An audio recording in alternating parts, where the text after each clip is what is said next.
پچھلے کچھ گھنٹوں کے اندر مڈل ایسٹ میں دو بڑے واقعات ہوئے ہیں اور ان واقعات کا ڈیفینیٹلی حماس اور اسرائیل کے درمیان جو جنگ چل رہی ہے غزہ کے اندر اس پہ بڑا ڈیپ اثر ہو سکتا ہے۔ پہلا واقعہ تو اسرائیل کے اندر ہوا یہ ہے کہ وہاں پہ آپ کو یاد ہوگا کہ نیتن یاہو نے قوانین چینج کر دیے تھے، لاز چینج کر دیے تھے، اور وہاں پہ اس نے پارلیامنٹ کے ہاتھ میں ساری کی ساری طاقت دے دی تھی۔ ان کی جو پارلیمنٹ ہے جس کو کینسٹ بولتے ہیں، تو ان کے پاس یہ اتھارٹی آ گئی تھی کہ وہ ہر طرح کی قانون سازی نہ صرف کر سکتے ہیں بلکہ کورٹ جو ان کی ہے سپریم کورٹ، ان کے بھی فیصلے کے خلاف جا کر یہ کوئی قانون بنا سکتے ہیں۔ یعنی یہ ٹاپ پہ آ گئے اور سپریم کورٹ نیچے آ گئی۔ پہلے ان کے قانون کے اندر یہ تھا کہ سپریم کورٹ ہر طرح کے جو قوانین ہیں نہ صرف ان کو انٹرپریٹ کر سکتی ہے بلکہ اسٹرائک ڈاؤن بھی کر سکتی ہے، تو ایک پاورفل سپریم کورٹ ان کے پاس موجود تھی، لیکن نیتن یاہو نے سپریم کورٹ کے جو پاورز تھے ان کو ریڈیوس کر دیا۔ اب اس کو جوڈیشل اوور ہال کا نام دیا جانے لگا وہاں پہ، اور اس کے خلاف سارے اسرائیل کے اندر کئی مہینے تک لمبے پروٹیسٹ ہوئے، اور اس کی ویڈیوز میں یہاں پر ٹائم ٹو ٹائم شیئر کرتا رہا ہوں۔ براڈر ویو کے اندر بہت بڑے مظاہرے ہوئے، اسرائیل کی ہسٹری کے اندر کبھی اتنے بڑے مظاہرے نہیں ہوئے تھے، اور یہ مظاہرے چلتے رہے حتیٰ کہ یہ 7 اکتوبر والا واقعہ ہو گیا جس میں حماس نے اسرائیل کے اوپر حملہ کر دیا تھا۔ آج یہ ہوا ہے کہ ان کی جو کورٹ ہے اس نے بڑی بھاری میجورٹی کے ساتھ، سوائے ایک دو جو سینئر ججز ہیں ان کے علاوہ تقریباً سارے ہی ججوں نے یونانیمسلی فیصلہ دے دیا کہ یہ جو نیتن یاہو نے کانڈ کیا ہے یہ غیر قانونی ہے، اور انہوں نے اس جوڈیشل اوور ہال کو اسٹرائک ڈاؤن کر دیا، ختم کر دیا۔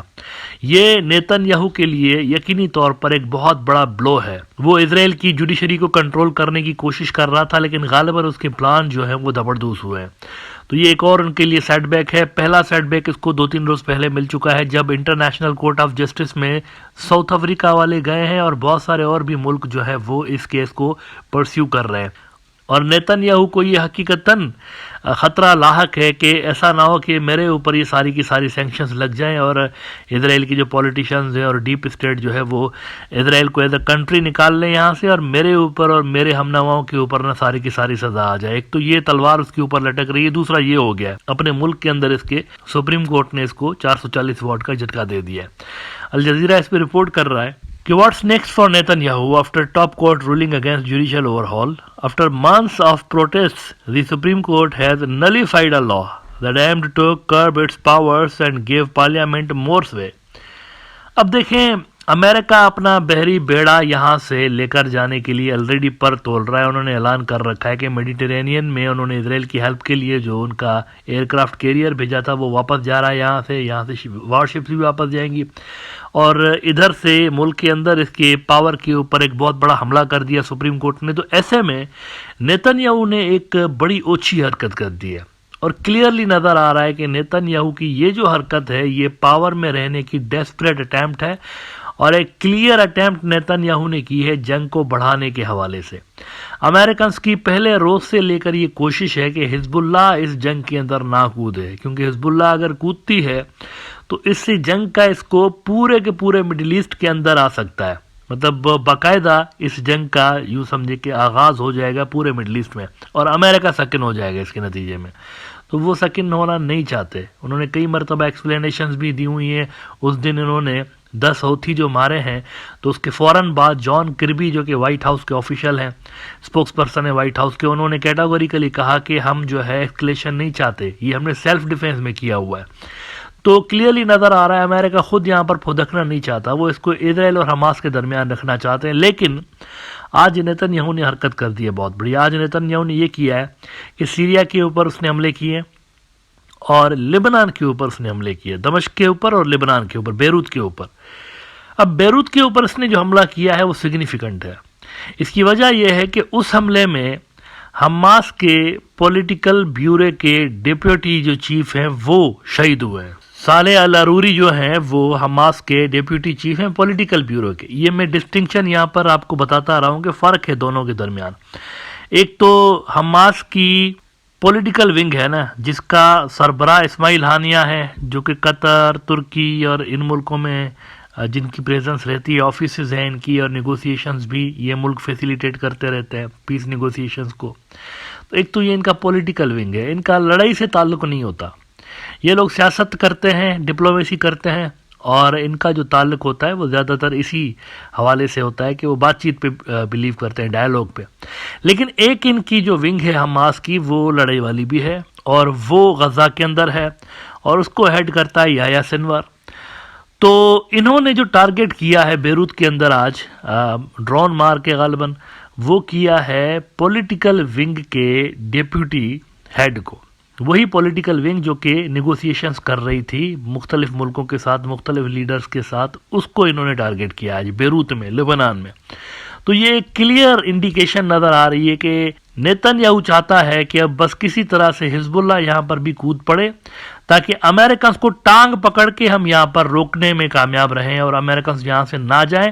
نہ صرف یہ کہ امریکنز نہ جائیں یہاں سے، بلکہ خود ڈائریکٹلی جنگ میں انوالو ہو جائیں امریکنز، کیونکہ نیتن یاہو بھرپور کوشش کر چکا ہے، ابھی تک امریکنز انوالو نہیں ہوئے. وہ ویپنز دے رہے ہیں ان کو، اسسٹنس دے رہے ہیں، ملٹری اسسٹنس، پیسے دے رہے ہیں، سارا کچھ کر رہے ہیں، لیکن خود نہیں آ رہے.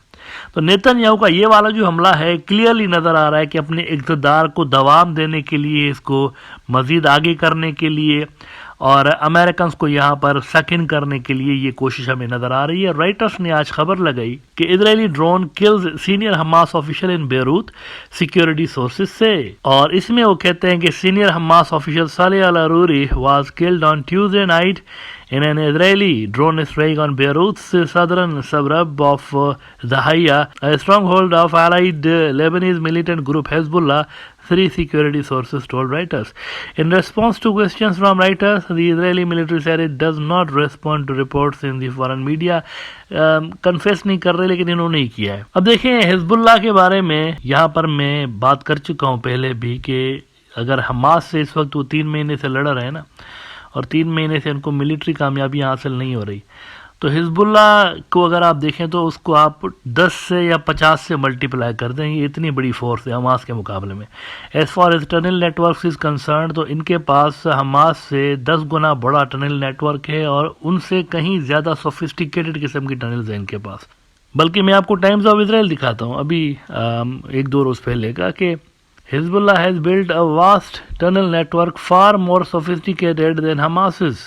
Tunnel system in South Lebanon runs hundreds of kilometers up to the border and even into Israel. Look at this, even into Israel. وہ کہتے ہیں ٹنل لبنان سے بیٹھو، ادھر سے نکلو گے اسرائیل کے اندر سے.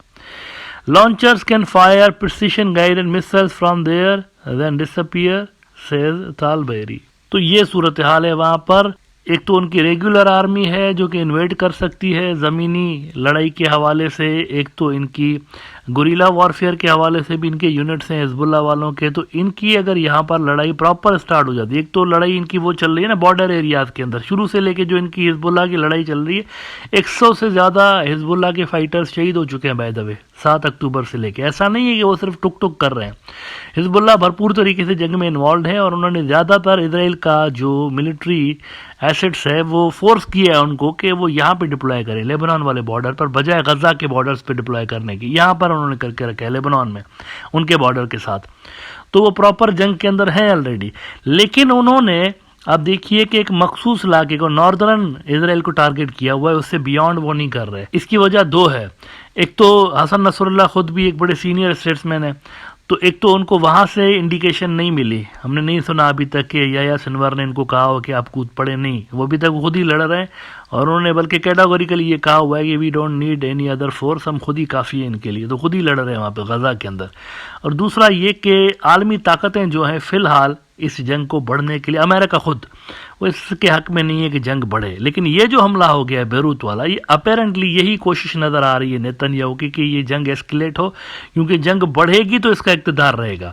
اگر یہ جنگ ختم ہو جاتی ہے تو اس کی سپریم کورٹ ہی اس کو کھا جائے گی. آج آپ نے دیکھ لیا کہ جوڈیشل جو اس کے ریفارمز تھے سو کالڈ، وہ دپردوس ہو گئے. تو اگر جنگ ختم ہوتی ہے تو نیتن یاہو کا اقتدار کچھ ہی دنوں کا پھر مہمان ہوگا.